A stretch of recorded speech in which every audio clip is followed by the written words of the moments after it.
TRS party కార్యనిర్వాహక అధ్యక్షులు మిత్రులు కేటీఆర్ గారు ఏదైతుందో జిల్లా చెందినటువంటి అంటే ఉమ్మడి కరీంనగర్ జిల్లా చెందినటువంటి అందరూ కూడా నాకు పూర్వ సహచరులే, అందరితో కలిసి పనిచేసినటువంటి అనుభవం నాకుంది. అందరితో పర్సనల్ రిలేషన్ కూడా నాకుంది. అందరితో ఇక్కడ ఈ మారిన పరిస్థితులకు అనుగుణంగా టీఆర్ఎస్ లో కలిసి పనిచేస్తే రాష్ట్ర భవిష్యత్తు కొరకు ఇలా ప్రధానంగా ఏదైతే వివరం కాన్స్టిట్యూషన్ ఏదైతుందో రాష్ట్ర భవిష్యత్తు అనేది ప్రధానం. రాష్ట్ర భవిష్యత్తు కొరకు ఏదైతుందో మనం పాటుపడుతున్నటువంటి అవకాశం మరి వారు నాకు కల్పించడానికి ముందుకు వచ్చినందుకు నేను వారికి హృదయపూర్వకంగా ధన్యవాదాలు చెప్తాను. చెప్పండి, నేను వాస్తవంగా ఏదైతుందో 25th of March నేను కాంగ్రెస్ పార్టీ నుండి రాజీనామా చేయాలని చెప్పని నిర్ణయం తీసుకున్న నాడు కొత్త భావోద్వేగానికి గురి కావడం జరిగింది. 4 దశాబ్దాల అనుబంధం కలిగినటువంటి ఒక రాజకీయ పార్టీ నుండి మరి బంధం తెంచుకునేటువంటి ఒక పరిస్థితి ఎదురు కావటం కొంత నాకు ఆనాడు really I felt that day was very unfortunate. కానీ ఇవాళ ఒక విధంగా ఏమనిపిస్తుంది, కాంగ్రెస్ పార్టీతో అనుబంధం తెంచుకున్నా కానీ ఇలా భారతీయ రాష్ట్ర సమితి లాంటి తెలంగాణ రాష్ట్ర ఏర్పాటు సాధన కొరకు ఉద్యమించినటువంటి ఒక నాయకుడు కేసీఆర్ గారి యొక్క నాయకత్వంలో పనిచేసేటువంటి అవకాశం నాకు లభిస్తున్నందుకు real I feelings today is most happiest day in my life. అంటే ఈ జీవితం అనేది ఎటు దారి ఏంటి మనం ఎవరు కూడా ఊహించమని చెప్పారు. ఉమ్మడి కరీంనగర్ జిల్లానే కాదు తెలంగాణ రాష్ట్రం యావత్తులో కూడా జీవన్ రెడ్డి లాంటి ఒక నాయకుడు కాంగ్రెస్ పార్టీ నుండి దూరం అవుతారని చెప్పి ఎవరు కూడా ఊహించలేదు చెప్పండి. దాని కారణాలు కూడా మీరు ఊహించి ఉంటారని చెప్పండి. గత 20 మాసాలకి నేను ఏదైతే అంటే ఎదుర్కొంటున్నటువంటి ఒక మానసిక క్షోభ రాజకీయ పరిస్థితులు అన్ని కూడా తట్టుకొని నిలబడ్డని చెప్పండి. అయినప్పటికీ కూడా ఏదైతున్నదో ఇవాళ నేను తట్టుకొని నిలబడ్డా, కానీ రాష్ట్ర భవిష్యత్తు కూడా ప్రధానం అని చెప్పంటుంది. వీళ్ళ ఆనాడు ఏదైతే 2023 సాధారణ శాసనసభ ఎన్నికల్లో ఒక్కరికొకరు ఏముంటుందంటే ఇంకా మెరుగైన పాలన కావాలి, ఇంకా మాకేదో భవిష్యత్తు కావాలనుకుంటాం. ఆనాడు ఏదైతే 10 సంవత్సరాల కేసీఆర్ పాలనలో తెలంగాణ సమాజానికి కల్పించినటువంటి యొక్క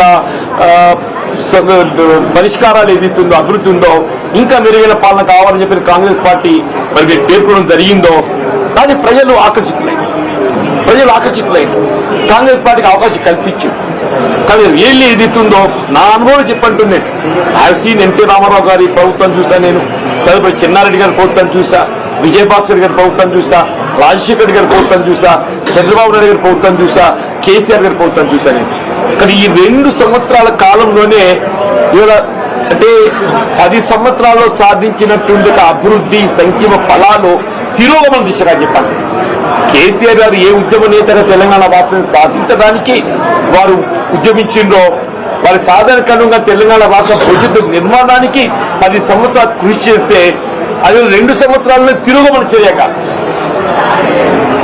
ప్రజలు ఏదైతుందో అంటే నేను ఫ్యాక్చువల్ చెప్తున్నాను. ఇక నేను మీరేదో వచ్చిందో అని చెప్తే టీఆర్ఎస్ లో జాయిన్ కావాలని చెప్పి ఇక్కడ నిర్ణయం ప్రకటించడం కాదు చెప్పంటున్నాను.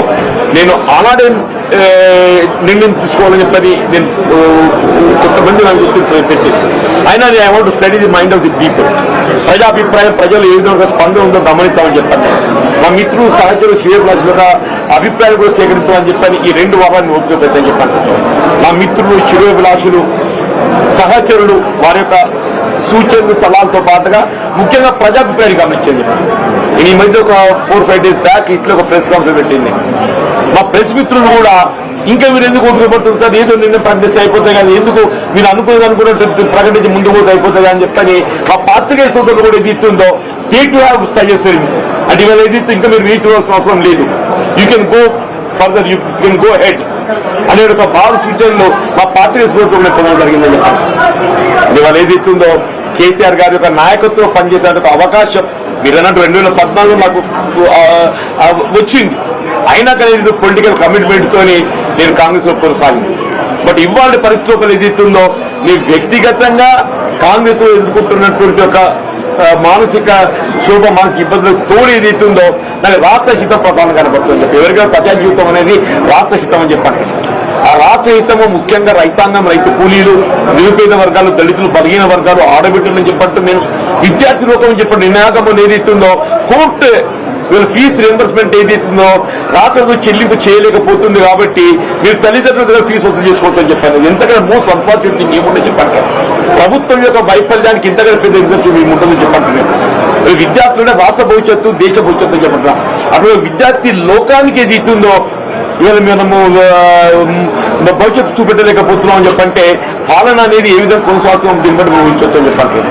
తప్పకుండా ఇవాళ మీరు ఏదైతే ఇంత అంటే really you need not come up to this place నాకు రావాలన్నట్టు మీరు రావాల్సినందుకు నిజంగా మీకు అందరికీ మీ మిత్రులకు అందరికీ ముఖ్యంగా ఏతుందో మా మిత్రులు పొత్తులీశ్వర్ గారు వారు ఇక్కడ మంత్రిగా పనిచేసిండ్రు వారితో నేను కలిసి శాసనసభ్యులు పనిచేసిన శాసన మండలి సభ్యులు పనిచేసిన రమణ గారితో కూడా ఏదైతుందో వారు ఎంపీగా ఉన్నప్పుడు నేను ఎమ్మెల్యేగా పనిచేశాను. నేను మీ ఇద్దరం కూడా ఇద్దరు చిరకాల మిత్రులము 93 వరకు అయితే కలిసి పనిచేసినవి. Only 94 he has deferred with me. Only 94 he has deferred with me. తర్వాత వాడు పార్లమెంట్ ఎన్నికైన తర్వాత ఏదైతుందో ఇవాళ వారి ఏదైతే ఎమ్మెల్యే స్థానం ఖాళీ కావడంతో అక్కడికి వెళ్ళి ఉప ఎన్నికలు పోటీ చేసే అవకాశం వచ్చింది. దట్ ఎలక్షన్ దాన్ని కెప్ట్ మీద మొత్తం రాష్ట్ర స్థాయిలో నాయకత్వం నాకు నిలబెట్టింది ఆ ఉప ఎన్నిక అని చెప్పండి. సోదరు వసంత జడ్పీ చైర్పర్సన్ ఏదైతుందో నేను ఎమ్మెల్యేగా ఉన్నప్పుడు కూడా ఇది ఎంత గౌరవిస్తుంది అని చెప్పంటే మీరు మీటింగ్ రావాలన్నా మీరు వచ్చి మీలాంటి ఒక సలహా సూచనలు ఇవ్వాలని చెప్పాను. Every time she use to అంటే నన్ను మీటింగ్ రావాలని చెప్పి కోరేది చెప్పండి. ఈ సాగర్ అనేది is like younger brother to me. Sagar అనేది is like younger brother to me అని టెల్లింగ్. సంజయ్ కానీ కౌశిక్ కానీ మేమంతా మిత్రులము. వీళ్ళందరం కూడా వినోద్ రావు గారు మా దామోదర్ రావు గారు మా ఫ్యామిలీ అసోసియేటే.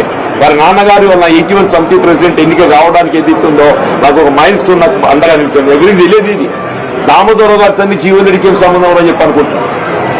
మీకు కూడా ఆశ్చర్యపోతారు కూడా దామోదర్ గారు ఇప్పుడే తెలిసింది దామోదర్ గారి తల్లి మీకెక్కడ సన్నిహిత సంబంధం అని చెప్పాను.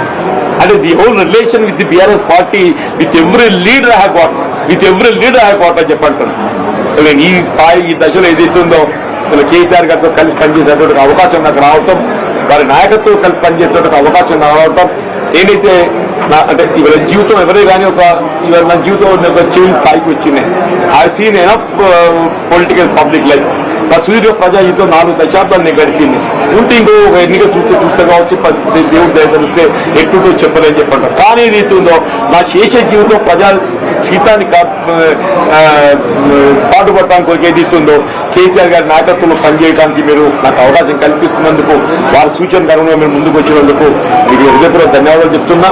ఈ కేసీఆర్ గారు కలవటము మా పాత సాన్నిహిత్యం దాన్ని కొంత ఎదురు కదా నెమరు వేసుకోవడానికి కొరకు అని చెప్పంటారు. మా పాత సాన్నిహిత్యం మాత్రం నెమరు వేసుకోవడానికి కొరకు వారికి కలవాలని కోరుతున్నా.